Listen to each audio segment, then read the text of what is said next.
Alors rebonjour, je fais une vidéo rapide sur l'Algérie parce qu'en réalité il y a peu de choses qui nous sont connues et nous avons beaucoup d'Algériens en France et ils sont parfois très discrets sur les mœurs, sur ce qui se passe aussi de manière judiciaire et qu'il y a beaucoup de fake informations pour montrer que l'Algérie est simplement une dictature militaire ou je ne sais pas quoi d'autre et que ça reste très vaseux dans l'esprit des Français. On a du mal à se donner une situation un peu d'état des lieux. Ce qu'on aime bien, nous, c'est état des lieux, des réalités sociales, pénales aussi de certains pays pour voir la mentalité des personnes dans ce qu'ils vivent et ce qu'ils vivent dans leur pays, sachant que, bon, il y en a beaucoup chez nous et parfois, on a du mal à se comprendre sur des visions de la vie. Donc, je vais un peu exploiter ce sujet-là, peut-être pas de manière complètement exhaustive parce qu'il y aurait sûrement beaucoup de choses à dire et il y a beaucoup de choses dont je ne suis pas au courant. Je vais vous partager des informations que j'ai. Je l'ai déjà fait un peu par d'autres vidéos, mais je le refais puisque j'ai des nouvelles. Donc, voilà. Donc, la réalité, moi, de ce que je peux dire du pays en l'état d'Algérie, et on apprend à connaître un pays, notamment au travers de sa juridiction pénale, de savoir comment sont punies les personnes, d'accord, par rapport aux infractions qu'elles peuvent commettre, par rapport à la réglementation en vigueur, d'accord. Bon, donc, l'Algérie, on parlera du cas de Boualem Sansal sur ce qui est la version algérienne et ce qu'en fait la France pour montrer que l'Algérie n'est pas un beau pays où il n'y a pas la liberté d'expression. Il n'y a pas que ça.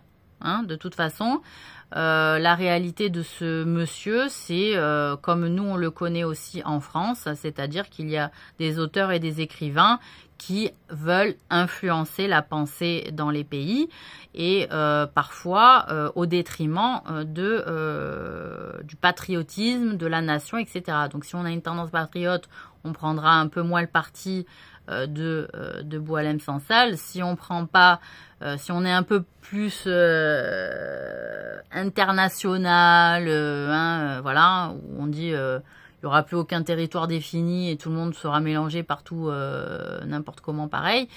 J'ai envie de dire, bon, voilà, j'en sais rien, je sais pas. Bon. Enfin, voilà, il y a un côté où les Algériens ont un côté, ils ont un devoir de patriotisme, ce que nous, on a un peu oublié aussi en France. D'accord ? Sachant que, j'y reviendrai un petit peu plus tard sur le cas de Boualem Sansal, puisqu'il n'est pas vraiment question de liberté d'expression, même si la liberté d'expression il a bien été inculpé au motif aussi de division de l'unité nationale, et ce que je trouvais quand même pénalement un intérêt fort qui pourrait être repris en France, sachant toutes les personnes qui utilisent la division pour soi-disant gouverner notre pays. Bon, voilà. Qu'est-ce que je voulais dire? Donc, alors, voilà, j'ai l'exemple donc d'une personne où, par exemple, nous, quand par exemple, on a du shit sur nous et qu'on est arrêté en France, c'est notre consommation personnelle. Devant la police, on le jette et puis basta. On n'est pas inquiété. Bon, si en Algérie, tu as tué, attrapé avec rien sur toi, mais avec un numéro de chef de réseau, dans un lieu où c'est un peu le réseau en question, parce que par exemple tu viens chercher, mais t'as rien sur toi, t'as juste le numéro, un exemple, c'est 2 ans de prison ferme, avec une amende. Voilà, 2 ans de prison ferme, sachant qu'en Algérie, la remise de peine n'existe pas. Tu prends 5 ans, tu prends 5 ans, tu prends 10 ans, tu prends 10 ans, tu prends 15 ans, tu prends 15 ans, tu prends à perpétuité, tu prends à perpétuité. Il n'y a pas de « je suis gentil en prison, ça se passe bien et donc je vais pouvoir sortir ». Même si c'est surpeuplé, même s'il y a plusieurs personnes dans la même pièce. D'accord? Voilà, donc pas de remise de peine. Ensuite, donc a priori, de ce que j'ai compris, à confirmer, je vous confirmerai si j'ai une contre-info, mais il n'y a pas de peine de mort en Algérie. Voilà, la peine de mort, il n'en a pas. Il y a de l'emprisonnement sans remise de peine. Donc 2 ans de prison, ferme, c'est ferme. Voilà. Ensuite, il y a ce qu'on appelle une police des mœurs. Hein, mais il faut que je vérifie si c'est une police des mœurs dédiée à ça, ou si c'est des gendarmes ou des policiers qui tournent hein, dans la ville et qui tombent sur un couple. Je vais vous donner l'exemple par exemple. Si, par exemple, un homme marié est trouvé avec une femme célibataire par exemple, des gendarmes, eh ben, l'homme marié risque 1 année à 3 années d'emprisonnement ferme pour fait d'adultère. D'accord?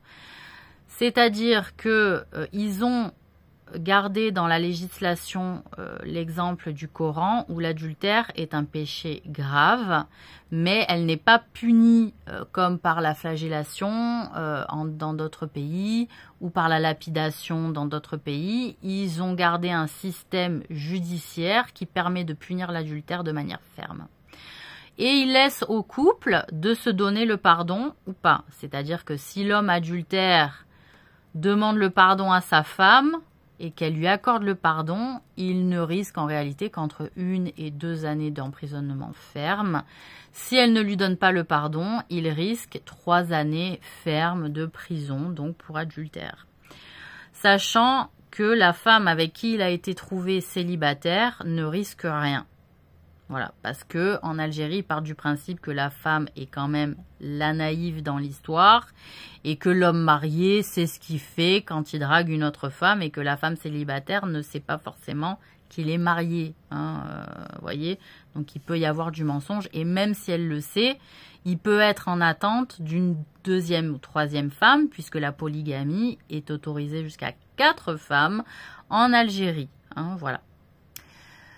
Donc la femme célibataire rencontrée avec l'homme marié ne risque rien. Par contre,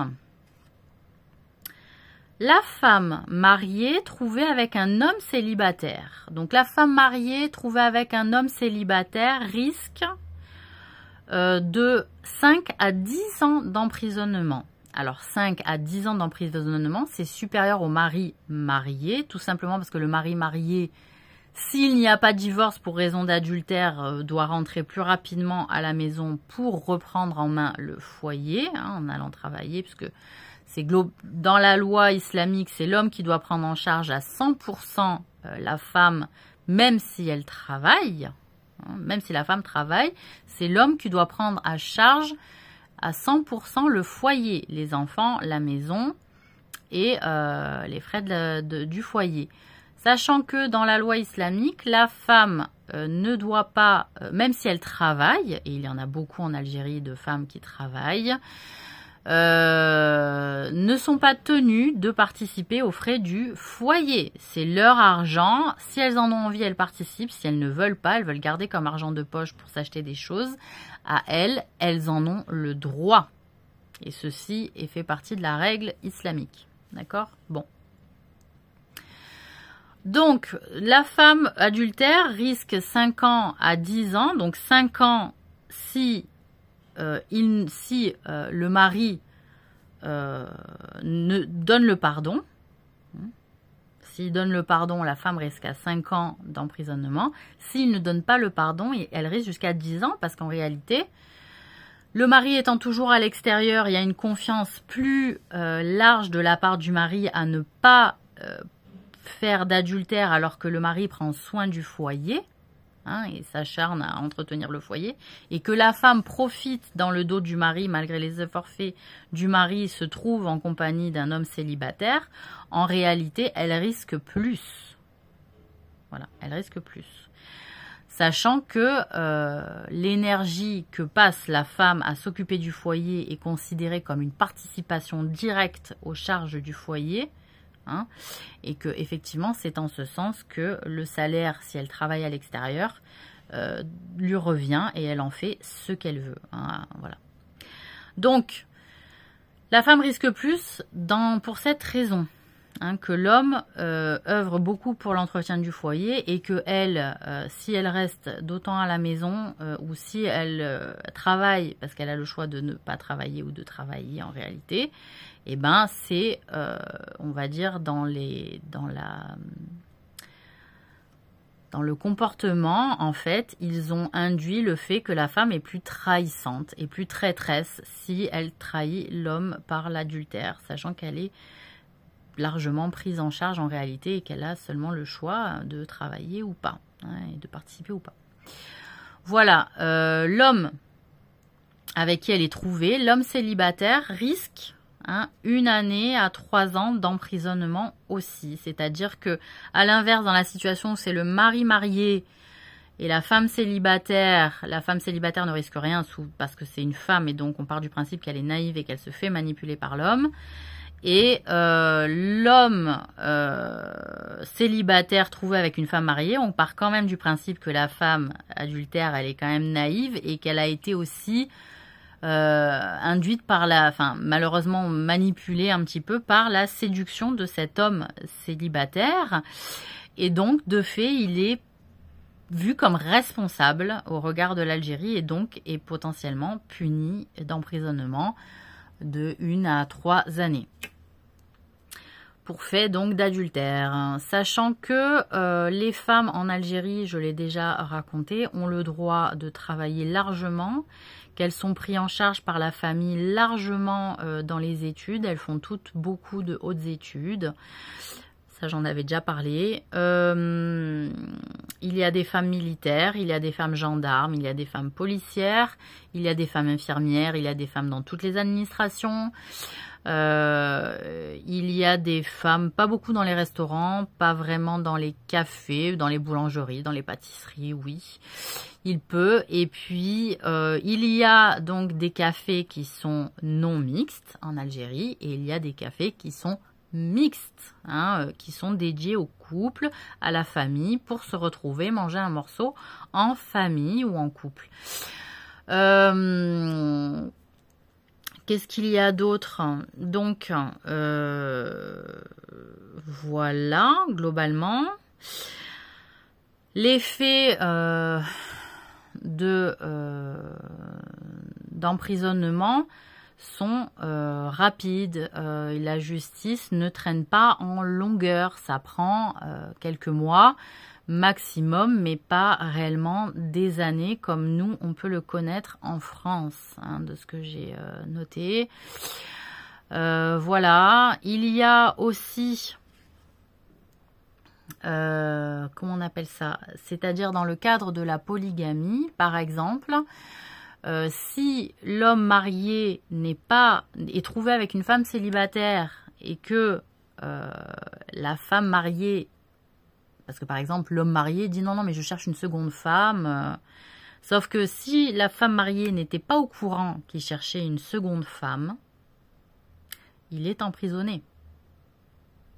Voilà, ça il faut bien le comprendre aussi, c'est-à-dire qu'en Algérie c'est obligatoire que l'homme marié, s'il veut une deuxième femme, il faut demander l'autorisation à la première. Si la première, elle n'est pas d'accord, elle est en droit de demander le divorce. Parce que de fait, c'était pas le modèle sur lequel ils ont conclu leur mariage à eux. Voilà. Donc, le Coran prescrit 4 femmes. Ils ne peuvent pas aller au-delà de 4 femmes. Voilà. Et il est interdit maintenant dans les pays maghrébins de faire un mariage religieux sans mariage civil. Hein, voilà, le mariage civil doit être acté, doit être fait. Voilà, il est regrettable que, je l'ai déjà dit, les femmes divorcées aient du mal à refaire leur vie. Hein, c'est malheureux. Mais pour autant, parfois, les personnes choisissent mal, tombent mal dans leur mariage. Et il faut être en capacité de le comprendre aussi. Donc j'espère que cela évoluera et que les femmes divorcées trouveront plus facilement en Algérie des hommes mariés. C'est un point sur lequel je trouve la société doit progresser, sachant que le divorce a été prescrit par Dieu comme une facilité pour les gens à se trouver, à parfois se tromper, hein, c'est un droit à se tromper aussi dans le choix de son mari, et que parfois on se trompe, hein, parce qu'on est naïf, parce qu'on a été manipulé, parce qu'il y a eu des situations d'influence familiale forcée et que la famille n'était pas toujours bienveillante. On tombe pas toujours dans des familles bienveillantes et je tiens à le rappeler. Voilà. Ensuite, donc pour revenir au cas de Boualem Sansal, en réalité de la version algérienne, il est quand même dit qu'il a volé, qu'il a fait par le biais d'un ministère algérien, qu'il a ponctionné de l'argent, hein, qu'il y a eu de l'argent en réalité attribué à ce monsieur ou au ministère d'un de ses amis proches, et qu'il a fait transiter l'argent normalement dédié à un projet en Algérie à la France. D'accord ? Donc si en plus l'État français se sert de l'État algérien pour faire utiliser des agents entre guillemets franco-algériens pour tirer profit des finances publiques de l'Algérie, c'est pas beau. Et alors en plus expliquer au monde que si, que là, qu'il y a des problèmes de liberté d'expression, j'ai envie de dire de liberté de pognon, hein, de vol, encore une fois.